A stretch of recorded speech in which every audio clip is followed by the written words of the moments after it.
देखिए, मेरा ये मानना है कि जो जितने भी पावर्स इस वक़्त हैं चीफ़ मिनिस्टर साहब के पास, उससे वो लोगों को काफ़ी ज़्यादा रिलीफ़ दे सकते हैं। ऐसा नहीं है कि देखिए मतलब कि टूरिज़्म, ये डिपार्टमेंट, रेवेन्यू वग़ैरह जो डिपार्टमेंट है, सिर्फ़ सिक्योरिटी है, पुलिस जो है, वो गवर्नर साहब के वो तो ट्रांसफ़र बड़े-बड़े अफ़सरों की।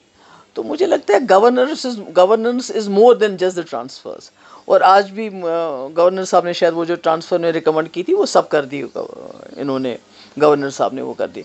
तो मुझे लगता है ये जो ट्रांसफ़र के चक्कर में फँसे हुए हैं इस वक़्त सरकार, समझती है कि मतलब कि सरकार बस इतनी ही है। नहीं, मैं समझती हूँ कि आपने लोगों को बोला था राशन देंगे, आपने आम लोगों की बात की थी, अब आपने उसको सुकड़ के बहुत कम कर दिया। आपने कहा था 200 यूनिट फ्री बिजली देंगे।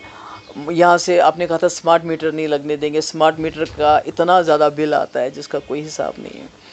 तो आपने बेरोज़गारी के हिसाब से कुछ बातें की, जो मतलब जो लोगों को उम्मीद थी कुछ होगा। तो सरकार को तो इसलिए वोट दिया था कि ये हमारी ढाल बन जाएगी। जैसे पीडीपी अपने वक्त में ढाल बन गई थी 370 और बीजेपी के बीच में, तो आज लोगों का ख्याल था कि हमारे लिए ढाल बन के काम करेगी सरकार।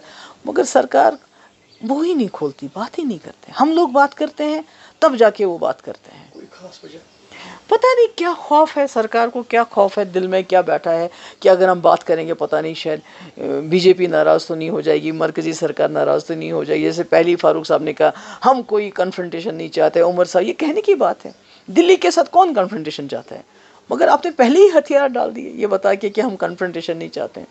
आपको बात तो करनी है ना, जहाँ आपके लोगों के मसले मसाइल हैं, जिसके लिए वोट मिला है, उस पर तो बात करनी है आपको।